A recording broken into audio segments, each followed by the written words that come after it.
음, 지난 10월 10일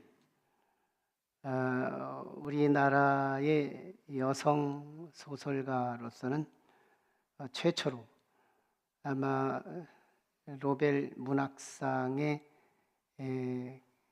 시상이 선포된 날입니다.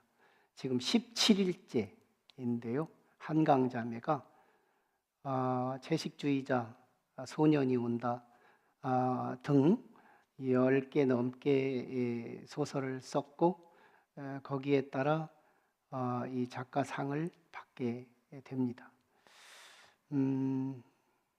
지난 강남에서 한 그 시상식에서 이 작품을 좀 평가하게 되는데, 이 작품은 사람의 연약함을 예리하게 드러내고 또 육신과 영의 조합을 이루고 살아있는 자와 죽은 자들 간의 대화를 유도하며 굉장한 인간의 동물적 본성을 극복하려는 노력과 동물적 본성을 가지고 살아가는 사람들의 다양한 모습을 조합하면서 만들어내는 소설이라는 평가를 했어요.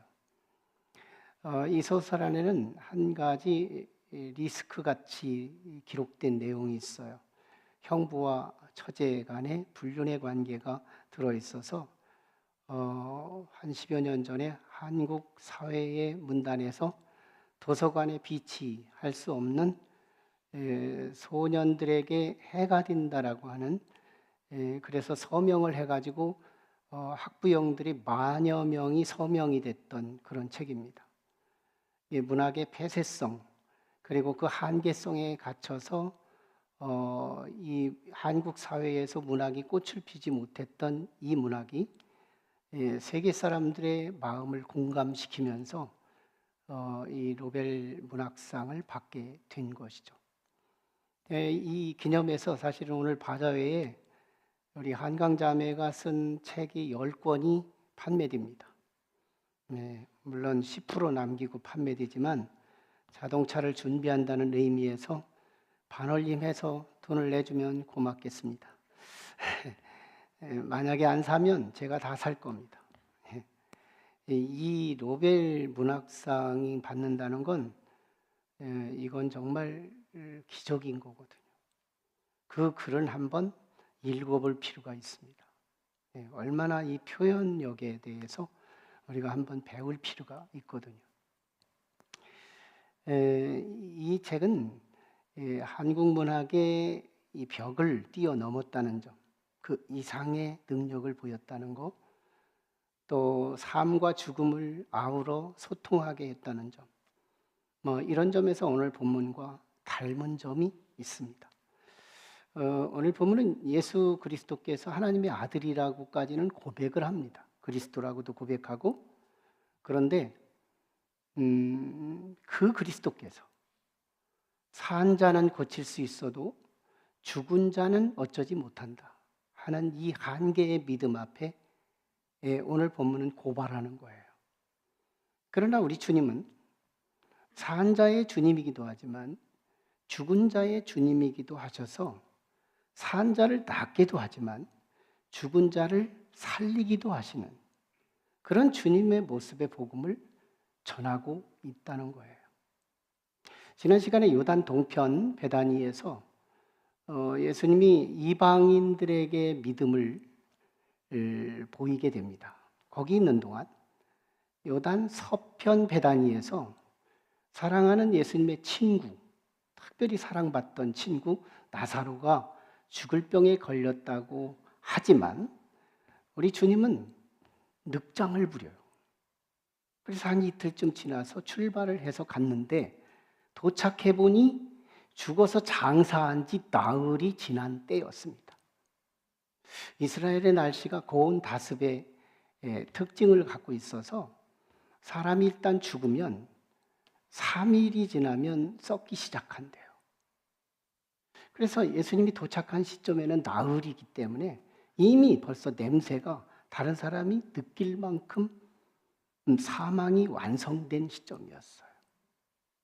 그리고 이 베단이라는 곳이 예루살렘에서 가깝습니다. 2km 정도. 2km 남짓. 그러니까 2km면 우리의 육안으로 보이는 거리예요. 그러니까 예루살렘에 사람이 많이 살고 있는데 거기서 예수님의 제자라는 나사로가 죽을 병에 걸렸고 죽었다. 이 정보를 듣고 예루살렘에 있는 유대인들이 많이 참여한 가운데 이 사건이 전개됩니다. 자, 이때 예수님을 맞이하는 마중하는 순서가 있는데 행동파 마르다와 영적인 말씀파 마리아가 순서 있게 마중을 나가요. 행동파가 먼저 예수님이 오신다는 소문을 듣고 동구 밖으로 나갑니다. 동네의 진입로 거기까지 나가요. 나가서 예수님을 먼저 맞이해요. 그러면서 예수님께 이렇게 말을 합니다. 21절에서 주님이 여기 계셨으면 우리 오라버니가 죽지 아니하였겠나이다.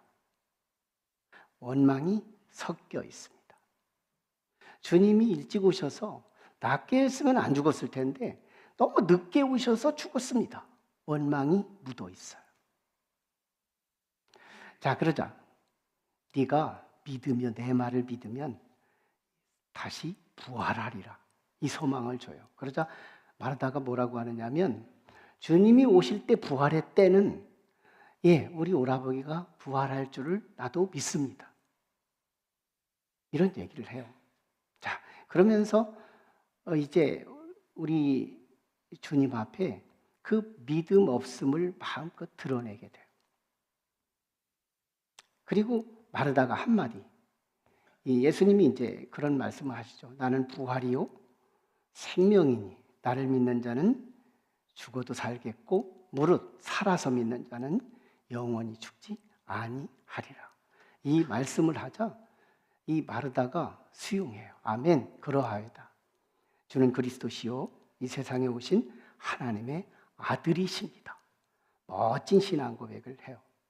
자, 그리고 나서 마리아에게 소식을 그 다음에 전해요. 먼저 하고 싶어하는 욕구가 있었어요. 아마 마리아에게 좀 소외가 되지 않았을까. 마리아에게 가서 자기 동생에게 가서 주님이 너를 찾는다 얘기하자 마리아가 그때서 정신이 바짝 나는 거예요. 주님을 누구보다 더 사랑했거든요. 향유 옥합을 깨뜨린 여자가 이 마리아였거든요. 주님 말씀 중심으로 신앙을 생활했던 사람이 이 마리아였거든요. 그래서 마리아가 주님을 사모하는 마음으로 주님을 달려가 동구 밖으로 나가 마르다가 만났던 장소에서 주님을 만나요. 웬걸요? 이 마리아도 마르다와 별반 다르지 않았습니다. 32절에서 똑같은 말을 해요. 주께서 여기 계셨으면 우리 오라버니가 죽지 아니하였겠나이다. 그러면서요 마리아가 울어요. 하염없이 울어요. 가장이 죽었으니까. 여성들 둘만 남았고 남자 하나가 가장 역할을 하던 그 오라비가 죽었으니까 얼마나 슬프겠어요. 근데 옆에 있던 유대인들, 예수님께 마음이 열린 유대인들, 이들도 같이 눈물의 동화를 이루어요. 같이 눈물을 흘립니다. 그때 우리 주님이 너무너무 비통해 여깁니다. 그리고 주님도 같이 울어요. 그가 어디 있느냐? 그가 어디 있느냐? 울어가면서 묻는 질문이었습니다. 네. 이때요, 우리 주님이 무덤 거기로 갑니다. 돌을 치워라. 무덤 문을 치워라. 명령을 몇 가지 해요. 그러자 마르다가 성질 급하게 또 한마디 해요. 벌써 나흘째라요. 냄새가 나요. 냄새가 나요. 그러자 네가 내 말을 믿으면 다시 살아날 거고 하나님의 영광을 받을 것이다. 이런 말씀을 해요. 그러면서 예수님이요 이런 기도를 합니다. 아버지요, 내 말을 들으신 것을 감사하나이다. 여러분, 예수님의 이적사를 잘 보면 이 이적 앞에 주님이 먼저 감사를 하나님께 올린다는 거예요. 이게 이적의 어떤 이 단추가 되지 않을까 그런 생각이 듭니다. 늘 이 감사가 묻어요. 불평불만에서 이적이 나오지 않고 감사에서 이적이 나온다. 예수님에게 우리가 배울 필요가 있거든요. 금년에 감사 노트가 가득히 채워지고 우리의 언어로, 우리의 삶으로 감사가 하나님께 올려진다면 하나님과의 관계가 온전해진다는 것을 뜻하게 될 거예요. 그러면서 우리 주님이 이렇게 기도를 이어갑니다. 항상 나의 기도를 들으시는 줄을 내가 알았나이다. 이런 기도를 하는데, 이 기도를 하게 된 건 나를 둘러있는 사람들이 내가 하나님으로부터 왔다는 것을 믿게 하려 함이라. 이렇게 말씀해요. 그리고 나사로야 나와라. 나사로야 나와라. 명령을 합니다. 명령을 내리자 나사로가요, 얼굴에 수의를 동인 채 그대로 나오는 거예요. 자, 풀어서 스스로 걷게 하라. 이게 오늘 본문의 말씀입니다. 자, 이때 오늘 이 본문의 특징은 두 가지예요.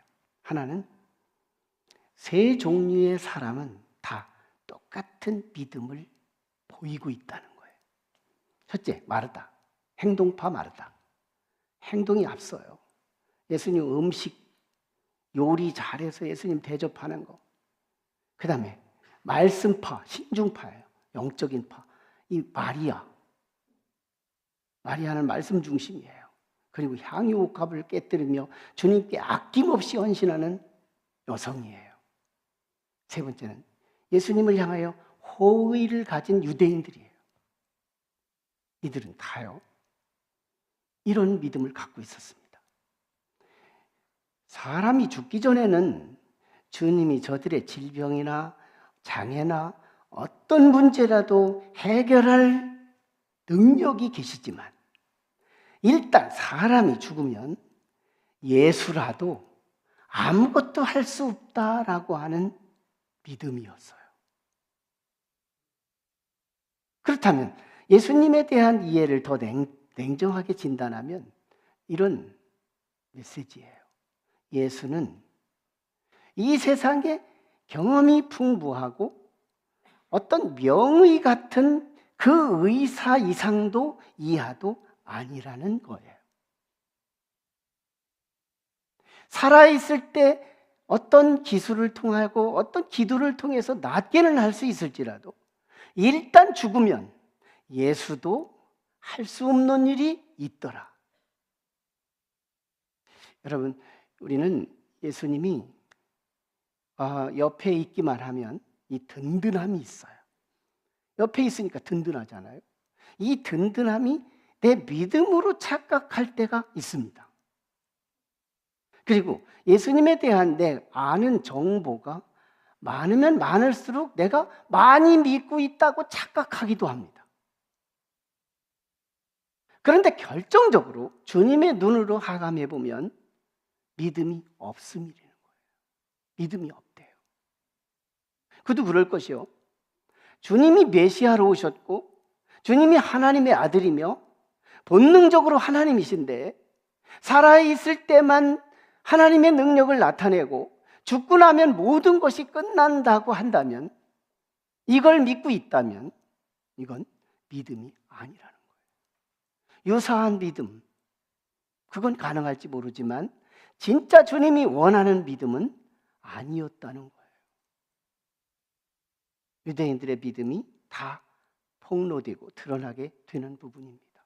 자, 그런데 예수님은 어떤 믿음을 그들에게 가르치고 싶었을까요? 예수님의 믿음, 예수님이 가르치고 싶은 믿음, 이제 당신이 사라졌을 때 저 제자들이, 저 유대인들이 나 없이 나를 믿을 수 있는 그 믿음, 이걸 주님은 준비시키고 싶으셨던 거예요. 나 없이 나를 믿을 수 있는 믿음. 그러니까 주님은 사람이 살았을 때 고치기도 하시지만 죽었을 때 살리기도 하시는 전능하신 하나님이심을 우리에게 선포하고 있는 거예요. 가르치고 있는 거예요. 아멘이죠? 우리가 살아있을 때도 주님이 하시지만 우리가 죽은 이후에도 주님은 우리를 위해 일하실 수 있다는 거예요. 나는 부활이요 생명이니 나를 믿는 자는 죽어도 살겠고 나를 죽어서 또 내가 나를 믿는다면 영원히 죽지 아니하리라는 예수 그리스도의 이 선포, 이것이 오늘 우리의 가슴에 깊게 새겨져야 한다는 거예요. 사망 이후에 아무것도 못한다는 건 절망을 말합니다. 이 절망은 우리의 죽음에 이르는 병이라고 말하죠. 이 절망이 우리의 삶을 지배하면 산지옥이 됩니다. 이때 우리가 살아있는 정말 이 삶으로 하나님 예수 그리스도가 우리의 삶의 복으로, 은혜로 체감할 수 있기 위해서는 부활의 신앙이 필요한 거예요. 모든 일이 다 끝났다고 해도 끝난 게 아니고 주님이 연결될 수 있다면 우리는 위대한 어떤 역전의 상황으로 바뀔 수 있다는 것이 오늘 복음의 진수이라는 거예요. 우리는 툭하면 절망해요. 툭하면 끝자락에서 우리는 다 끝났다고 선포할 때가 많아요. 성경은요, 우리 그리스도인에게 절망을 허락하지 않습니다. 우리에게 절망을 허락하지 않았는데 우리가 절망하고 있다면 그건 곧 우리의 불신앙을 말하고 있는 거예요. 하나님은 우리에게 절망을 승인하지 않았어요. 우리는 주 안에서 죽음 앞에서도 소망이 언제나 무너지지 않는다는 것, 이것이 오늘 우리에게 허락된 믿음인 줄로 믿습니다. 이걸 부활, 생물학적인 부활을 넘어 모든 일들 가운데 전개할 필요도 있습니다. 이건 다 끝났다. 이건 완전한 벼랑 끝에서 추락한 거다. 이런 사건에서 오늘 우리는 하나님하고 어떻게 연결할 수 있을까? 이 부분은 굉장히 중요한 믿음인 거예요. 이 믿음이 우리를 다시 역전하게 하는 놀라운 능력으로 체험할 수 있기를 축원해요. 제 친구가 목사인데요, 그는 IQ가 60이에요. IQ 숫자가 안 올라와서 또 한 번 테스트 해봐도 60이고 다시 해봐도 60이에요. 이건 침팬지보다 조금 위에 있을까 싶어요. 그런데 이가요, 충남기계공고 1학년 조금 더 다녔어요. 이 두뇌가 안 따라서 이걸 학교를 다닐 수 없어 자퇴합니다. 자, 그런데요, 어느 날 이가 아파트 앞에 현관에 갔더니 센서가 불이 들어와요. 기다리는 동안 이 센서가 그냥 나가요. 왜 내가 여기 있는데 불이 나가지? 이런 센서는 문제가 있다.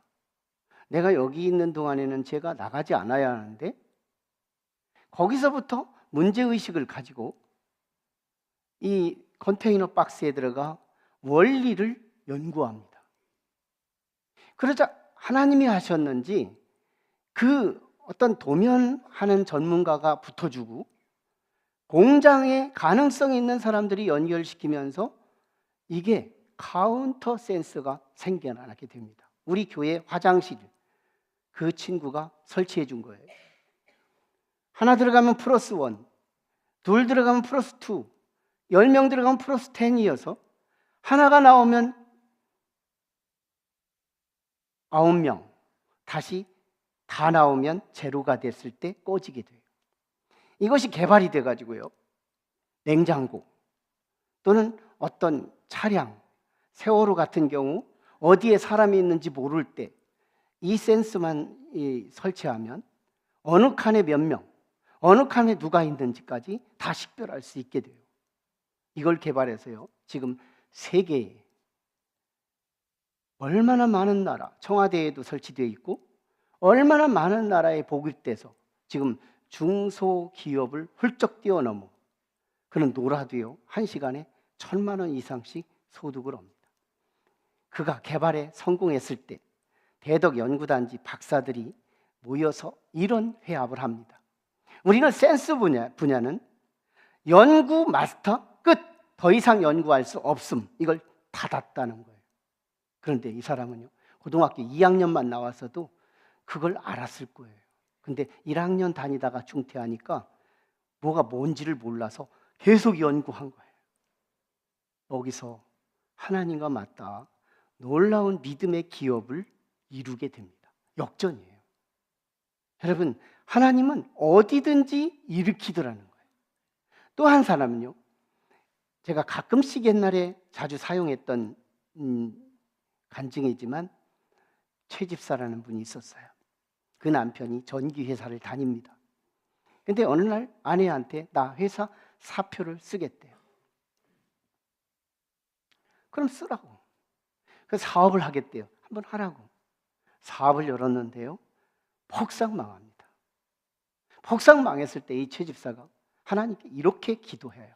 하나님, 망한 것은 내가 할 수 없고 이 망한 짐에 저 아들이나 예수 믿게 도와주세요.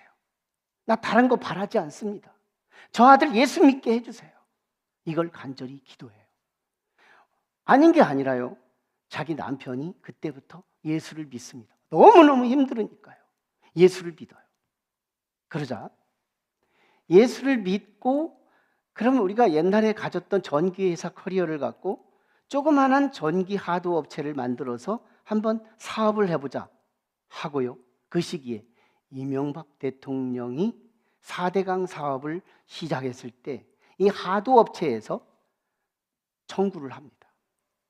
이 조그마한 구멍가게인데 이 보고서가 거기에 적합했는지 갖다 제출하니까요, 이게 선택이 돼요. 이 4대강 사업에 참여해서요, 어마어마한 돈을 벌게 됩니다. 난 여기서 우리 하나님 앞에 영혼을 중심하고 하나님과 연결하는 이 제 집사에게 저는 하나님의 전능하심을 그의 삶을 통해, 남편을 통해 이루었다는 간증을 보이는 거예요.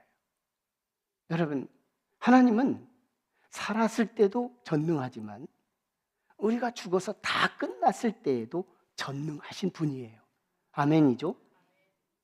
예수님이 없이 예수를 믿을 수 있는 힘이 뭘까요? 예수님 없이 예수를 믿을 수 있는 힘. 이제 장차 예수님은 이번 돌아오는 6월절에 십자가에 처형되어 죽게 돼요. 그리고 부활하셨다고 하지만 40일 있다가 다시 승천하셔서 이 땅에는 예수가 없는 땅이 됩니다. 제자들과 유대인들에게 이제는 관건이 뭐냐면 예수 없는 예수 신앙, 이게 가능하냐, 이걸 지금 주님은 문제시하고 있는 거예요.